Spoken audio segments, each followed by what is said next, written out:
కాదా? ఉచిత ఇసుక ఆ రోజు ట్రాక్టర్ 1000 రూపాయలు పెట్టుకుంటే మీ ఇంటికి వచ్చేది లోడింగ్ అన్లోడింగ్ ట్రాన్స్పోర్ట్ అంతా కలిసి. ఈరోజు ఒక ట్రాక్టర్ ఇసుక ఎంత అని మిమ్మల్ని అడుగుతున్నా.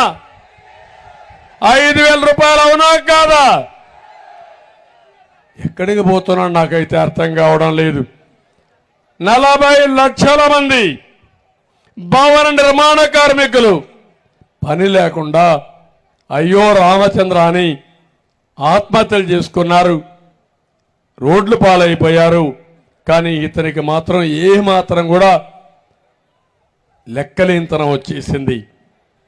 ఎందుకంటే ఆయన ఒకటి ఆలోచించాడు, ఏ పని చెయ్యలేడు కాబట్టి బెదిరించి భయభ్రాంతులు చేసి మనలందరినీ ఈ రాజ్యాన్ని